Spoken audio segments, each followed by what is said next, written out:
حسن بھائی، میرے آپ سے کچھ سوالات ہیں. اہل سنت سے میرا تعلق ہے. میں کافی عرصے سے آپ کو سن رہا ہوں تو ابو بکر اور عمر اور ان کے بارے میں جو مطلب بتاتے ہیں صحیح بخاری اور ان حدیث سے کی کتب سے، اس میں جو انہی کتاب میں جو باقی ان کے بارے میں حدیث ہیں، مطلب ان کی کچھ ان کی شان میں ہے یا اس طرح، اس کے بارے میں آپ کی کیا رائے ہے؟ تو دیکھو میرے بھائی، میرے محترم عزیز، اگر ان کو حکومت ملی ہے نا، ہر حکومت کے لیے پروپیگنڈا سب سے اہم چیز ہوتی ہے. تاریخ میں جتنے حکومتیں گزری ہیں، اس طرح نہیں ہے کہ پروپیگنڈا صرف ہمارے عصر میں ہے. یہ پبلک اوپینین کو کنٹرول کرنا اور پروپیگنڈا کرنا اور انفارمیشن فلو کو کنٹرول کرنا، یہ آج کے زمانے میں بھی ہر حکومت کا ایک بنیادی ضرورت ہے. پرانے زمانوں میں بھی یہی تھا. اگر آپ مثلا اس پرانے زمانے میں بادشاہ ہوتے تھے، آپ کے لیے نہایت ضروری ہے جو آپ کے شہری ہیں ان کے سامنے آپ کا جو چہرہ پیش کیا جاتا ہے وہ چہرہ بہت اچھا چہرہ اور ایک بہت ہی آپ کے خلاف شہر میں یا آپ کی جو حکومت ہے، حکومت کا جو دائرہ ہے، اس میں کوئی آپ کے متعلق غلط باتیں نہ پھیلائیں. تو اس لیے پرانے زمانوں میں شعراء ہوتے تھے. ہر دربار میں بادشاہ سلامت رکھتے تھے ادھر 100-200 شاعر کو. ان کا کام یہی تھا کہ صبح سے شام تک وہ شعر لکھتے تھے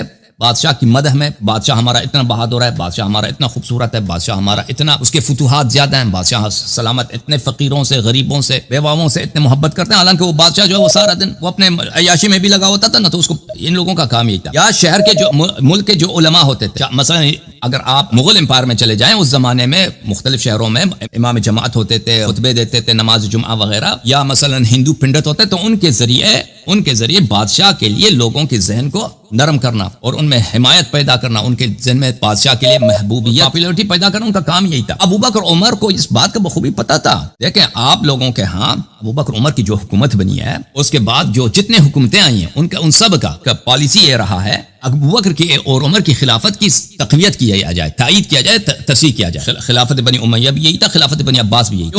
کیونکہ ان کو بخوبی پتا تھا. ابو بکر عمر کو بھی پتا تھا، عثمان کو بھی پتا تھا، بنی امیہ کو بھی پتا تھا، اور اسی طرح بنی عباس کو بھی پتا تھا کہ یہاں پہ مسلم کمیونٹی میں جو شیعہ ہیں یہ لوگ اپنے ائمہ کو امامت و خلافت کے حقدار سمجھتے ہیں، اور ابو بکر اور عمر اور ہماری حکومت کو باطل سمجھتے ہیں. ان کے لیے نہایت ہی ضروری تھا امیر المؤمنین علیہ الصلوۃ والسلام کو منصوص بالخلافہ نہ کہا جائے. کیونکہ اگر امیر المؤمنین علیہ السلام وہ منصوص بالخلافہ ہیں، ان کے بعد ثابت ہو جائے گا پھر امام حسن، امام حسین علیہ السلام، پھر اسی طرح ائمہ علیہ السلام، یعنی منصور دوانقی کے زمانے میں امام جعفر صادق علیہ السلام، ہارون کے زمانے میں امام کاظم علیہ السلام، مأمون کے زمانے میں امام رضا علیہ السلام، یہ لوگ خلافت ان کا حق بنتا ہے. تاکہ لوگوں کو یہ پتہ نہ ہو، اس انفارمیشن کو کنٹرول کرنا نہایت اہم تھا. اور اس میں سے سب سے اہم جو تھا طریقہ کاری تھا ابو بکر اور عمر کی خلافت کو ہمیشہ شرعی طریقے سے پیش کیا جائے. ان کی خلافت صحیح ہے. یہ ان حکومتوں کے لیے، جیسے ابھی فرض کریں حکومت رشیا کی جو حکومت ہے، اپنی ہر حکومت کی ایک لیجیٹمیسی ہوتی ہے. ایک ایسے چیزیں ہیں جن کی وجہ سے وہ حکومت لیجیٹمیٹ ہے. یا حکومت پاکستان ہے لیجیٹمیٹ ہے.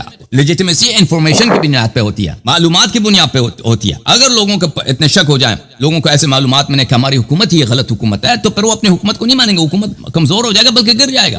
اسی لیے تاریخ کے طول میں ابو بکر اور عمر کی خلافت کے اس بات کے لیے وہاں پہ احادیث بنانا کون سا مشکل کام ہے. اور یہ سب احادیث جتنے بھی روایات ہیں ابو بکر عمر کی مدح میں، یہ سب قرآن کے مخالف ہیں. کیونکہ جب قرآن نے واضح الفاظ میں ابو بکر عمر عائشہ ان تینوں کو بار بار قرآن مجید نے میں آپ کو بہت تواضع کے ساتھ آپ کی خدمت میں عرض کر رہا ہوں اور بہت ہی انکساری کے ساتھ آپ برا نہ مانیں، قرآن مجید نے بار بار ان کی تکفیر کی ہے. میں نے ابھی آپ کا میرے مناظرات دیکھ لیجئے کہ سورہ تحریم میں عائشہ کے متعلق، سورہ حجرات میں، سورہ آل عمران میں اور سورہ توبہ میں ان لوگوں کا ایمان بار بار اللہ تعالیٰ نے نفی کیا. اور ان آیات میں کوئی اختلاف بھی نہیں ہے کہ یہ آیات کا شان نزول ابو بکر عمر اور عائشہ کے لیے ہے. اگر ان لوگوں کی وقت یہ تھی رسول پاک صلی اللہ علیہ وسلم کے زمانے میں ان کو کبھی رسول پاک صلی اللہ علیہ وسلم نے کوئی اہم ڈیوٹی نہیں دیا، کبھی نہیں دیا ابو بکر عمر کو. ان کی کبھی کوئی پوزیشن تھا ہی نہیں ہے. ان کو فوج کا کمانڈر بنایا ہو، ان کو کچھ بھی دیا ہو، یا ان لوگوں نے کچھ کارنامے کیے ہوں، کسی کفار کے سامنے انہوں نے جنگ کیا ہو، کچھ بھی نہیں ہے. بلکہ اس کے برعکس رسول پاک صلی اللہ علیہ وسلم کے سب سے بڑا اعجاز کیا ہے قرآن مجید. رسول پاک صلی اللہ علیہ وسلم جب قرآن مجید تلاوت فرماتے تھے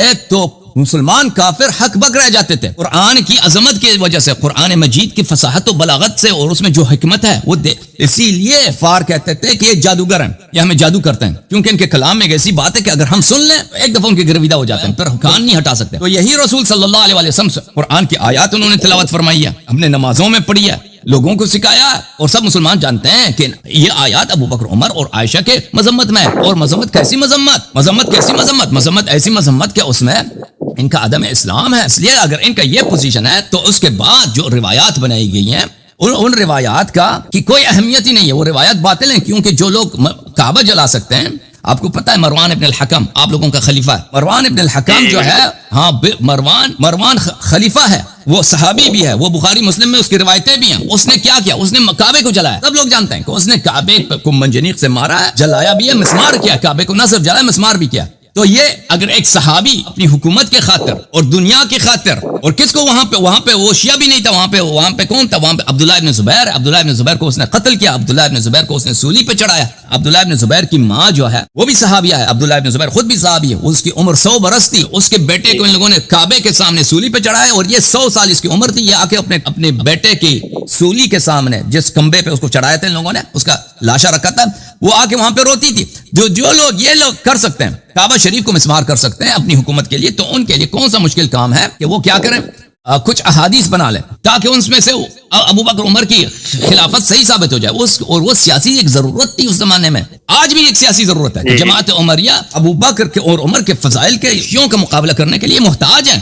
ابو بکر اتنے اچھے تھے, عمر اتنے اچھے تھے, کس لیے, تاکہ مقابلہ کیا جائے اہل بیت علیہ السلام کے لیے کہ ان سے بہتر تھے, یہ خلافت کے حقدار ہیں. تو یہ ضرورت آج سے نہیں بنی, یہ ضرورت ابو بکر عمر کے اپنے خلافت میں حد اعلیٰ پہ تھی, کیونکہ وہ جب علی علیہ السلام موجود ہیں تو یہ کیوں خلیفہ بنے. ابو بکر عمر کے بعد بنی امیہ کے دور میں, بنی عباس کے دور میں یہ ضرورت حد اعلیٰ پہ تھی.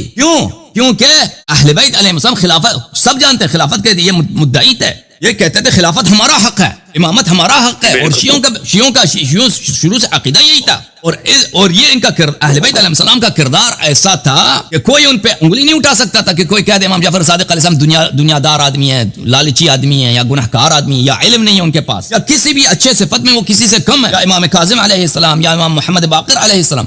تو جب اتنے شاندار اور اتنے سب کمالات اور سب خوبیوں کے حامل یہاں پہ ایک اپوزیشن ہے, اگرچہ وہ جنگ نہیں لڑ رہے, لیکن وہ ان کے شیعہ اور بہت سارے مسلمان جانتے ہیں کہ یہی حکومت کے حقدار ہے. تو ان کے مقابلے کے لیے لازمی بات ہے, ہر حکومت کو ضرورت ہے کہ ان کا مقابلہ کیا جائے, اور ان کے مقابلے کے لیے سب سے اہم یہی ہے کہ ابو بکر اور عمر کی خلافت کی تصحیح کیا جائے. کیونکہ اگر ابو بکر اور عمر کی خلافت باطل ہے تو پھر بنی امیہ کا بھی خلافت باطل ہے, بنی عباس کا بھی خلافت باطل ہے, پھر امامت اہل بیت علیہ السلام کو ہوگی. لہذا سب مسلمانوں کو یہ باتیں نہیں پتہ چلنی چاہیے. لہذا وہاں اس زمانے میں, ابھی ہمارے زمانے میں انفارمیشن جو ہے پروپیگنڈا کس کے ذریعے کیا جاتا ہے, ٹی وی کے ذریعے کیا جاتا ہے, اخبارات کے ذریعے کیا جاتا ہے, اور ویب سائٹس کے ذریعے, چینلز کے ذریعے کیا جاتا ہے. ٹھیک ہے نا. ابھی آپ اگر مثلا حکومت پاکستان ہے, اس کی مخالفت عمران خان سے ہو رہی ہے. پہلے جب عمران خان کے ساتھ یہ حکومت پاکستان ان کے تعلقات اچھے تھے تو عمران خان ایک ہیرو تھا. آج سے 5 سال پہلے جب اس کو ووٹ دلانے کی ضرورت تھی, عمران خان ایک ہیرو تھا, عمران خان ایک سیویئر تھا پاکستان کو, یہ پاکستان کو نجات دینے والا ایک فرشتہ تھا. لیکن یہی اب ٹی وی ہیں, ان پہ میں نے سنا ہے کہ اب عمران خان کا نام لینے پہ بھی پابندی لگی ہے, آپ ان ٹی ویز پہ ان کا نام نہیں لے سکتے. ہاں, اور کتنے چینلز یوٹیوب چینلز ہیں, ان کا کام ہی یہی ہے کہ وہ عمران خان کے خلاف, پی ٹی آئی کے خلاف بات کریں, اور اخبارات وغیرہ وغیرہ میں. تو یہ کوئی حادثاتی بات نہیں ہے, یہ لوگ سب ایک دفعہ جو ہے وہ عمران خان کے مقابلے میں آ گئے.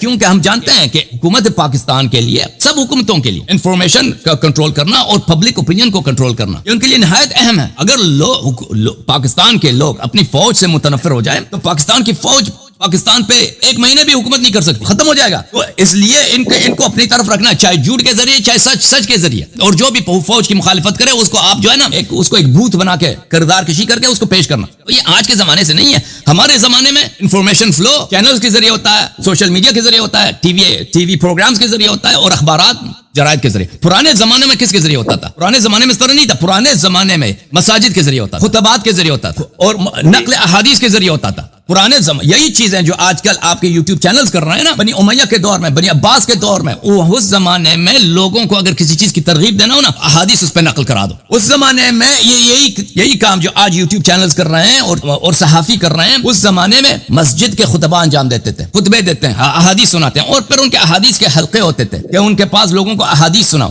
تو وہ احادیث سناؤ جس سے حکومت کی مصلحت ہے. حاکم وقت, بادشاہ وقت وہ بیوقوف نہیں ہے. بیوقوف آدمی کبھی حکومت نہیں کر سکتا. اگر آدمی بیوقوف ہے, اسٹوپڈ ہے, اس کی حکومت 2 دن نہیں چل سکتا. تو یہ لوگ حکومت کرتے تھے, وہ اچھی طرح سے کھڑی نظر رکھتے تھے کون ہمارے حق میں لوگوں کو باتیں سنا رہا ہے, کون ہماری ضد میں باتیں سنا رہا ہے، جو ان کے حق میں باتیں سناتا ہے اس کے اعزاز کرو، پیسے دے دو، ان کو مقام دے دو، اور جو ان کے ضد میں کوئی ایسی حدیث نقل کرے جو ان کی حکومت کے مخالف ہے تو ان کی تفسیق کرا دو، بلکہ ان کو قتل کرا دو، ان کی زبان کاٹ دو۔ اسی لیے بنی امیہ کے زمانے میں کتنے بڑے راویاں کہ ان کو لے کے آتے تھے، کہتے تھے علی علیہ السلام کو گالی دے دو، گالی دے دو، اگر گالی دیا تو ٹھیک، نہیں دیا تو قتل ہو جائیں گے۔ میں آپ کو عطیہ اوفی کا واقعہ میں نے شاید آپ کو سنایا ہے کئی دفعہ۔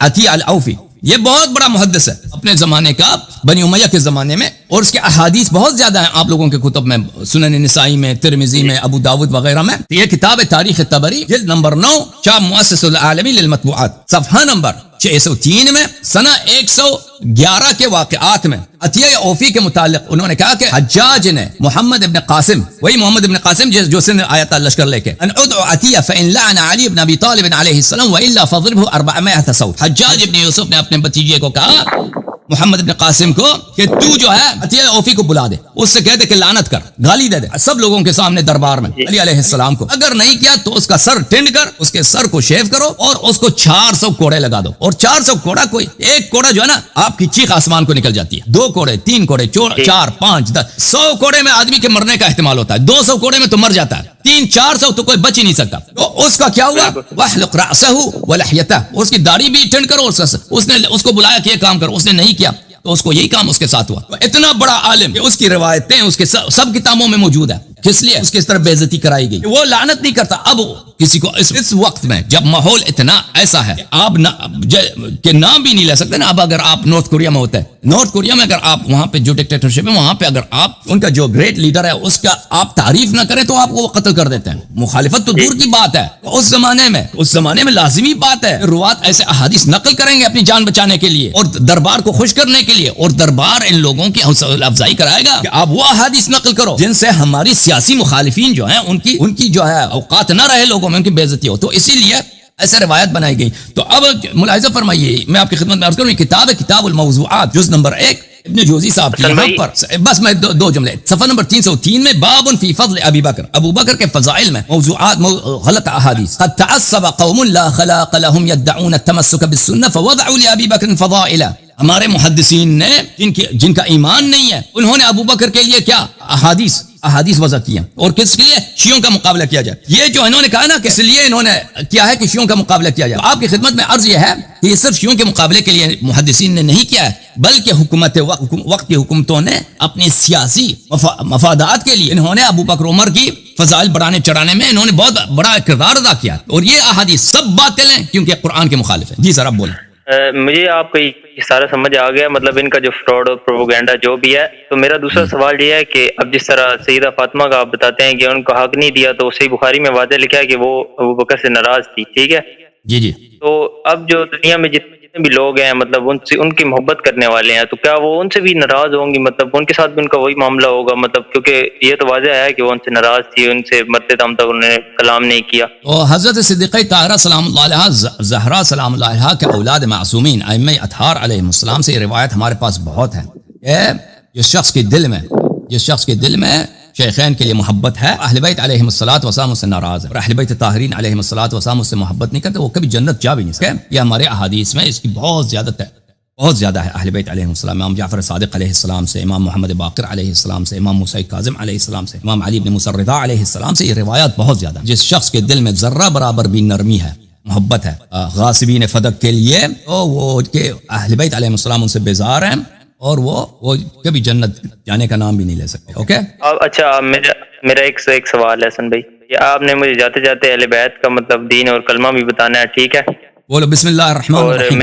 بسم اللہ الرحمن الرحیم۔ اشہد ان لا الہ الا اللہ، اشہد ان لا الہ الا اللہ، واشہد ان محمدا اشہد ان محمدا صلی اللہ علیہ وآلہ وسلم صلی اللہ علیہ وآلہ وسلم عبدہ ورسولہ، عبدہ ورسولہ، واشہد ان علیاً واشہد ان علیٰ علیہ السلام علیہ السلام خلیفۃ اللہ خلیفۃ اللہ وخلیفۃ الرسول وخلیفۃ الرسول ووصیہ بلا فصل، وصیہ بلا فصل، واشہد ان فاطمۃ الزہراء واشہد ان فاطمۃ الزہراء سیدۃ نساء العالمین، سیدۃ نساء العالمین، واشہد ان الحسن والحسین واشہد ان حسن الحسین وعلی بن الحسین وعلی بن الحسین ومحمد بن علی ومحمد بن علی وجعفر ابن محمد جعفر ابن محمد وموسى ابن جعفر موسى ابن جعفر وعلي ابن موسى وعلي ابن موسى ومحمد ابن علي ومحمد ابن علي وعلي ابن محمد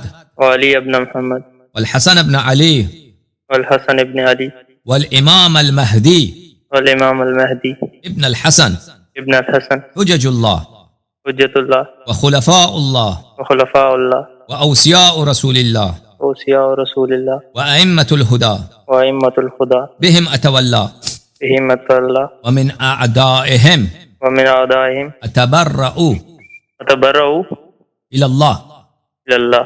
آج سے میں 14 معصومین اور 12 اماموں کا غلام ابن غلام آج سے میں 14 معصومین کا غلام اور اہل بیت طاہرین علیہ السلام کا نصرت اور ان کی اطاعت میرا دین ہے اہل بیت علیہ السلام کی نصرت اور ان کا دین یہ میرا دین ہے اور ان کی اطاعت میری دین ہے اور ان کی اطاعت میری دین ہے. ان کے دشمنوں پہ لعنت بھیجتا ہوں ان کے دشمنوں پہ لعنت بھیجتا ہوں. زندہ رہو سلامت رہو. آپ مجھے مزید کال لینے دو. Okay thank you sir. اللہ آپ کو عزت دے. خدا حافظ. حسن بھائی اصل میں ایک منٹ جی یہ ابھی میں نے اس طرح جب آپ کو کیا تو ساتھ اصل میں اگر ہمارے گھر والے ہیں تو ساتھ جو مطلب وہ زندگی گزار چکے ہیں نمازیں پڑھتے ہیں میرے والد صاحب ہیں وہ تہجد پڑھتے ہیں یا اس طرح ان کے ساتھ کیا معاملہ ہوگا؟ اگر کوئی شخص دیکھیں اگر اس کو پتہ نہیں ہے حق کیا ہے اس پہ حجت تمام نہیں ہوا ہے اور وہ اہل بیت علیہ السلام سے بغض نہیں رکھتا شرط یہ کہ بغض نہ ہو اس کے دل میں ٹھیک ہے نا تو پھر اللہ تعالیٰ اس کو قیامت کے دن اس کو محبت رکھتا ہے اہل بیت علیہ السلام سے بغض نہیں رکھتا. اگر اس کو پتہ نہیں اگر پتہ ہے پھر انکار کرتا ہے تو پھر اس کی نجات نہیں. اگر پتہ نہیں چلا ایسے مثلا گاؤں میں رہتا ہے یا وہ کبھی اس کو اس پہ حجت اس کے لیے کسی نے ایکسپلین نہیں کیا موقع نہیں ملا تو وہ اس کی نجات کی امید ہے ٹھیک ہے نا. اس کو اللہ تعالیٰ اس کو جنت بھی لے جا سکتا ہے ٹھیک ہے نا. اوکے تھینک یو میرے بھائی. خدا حافظ. سلام علیکم. زندہ رہے.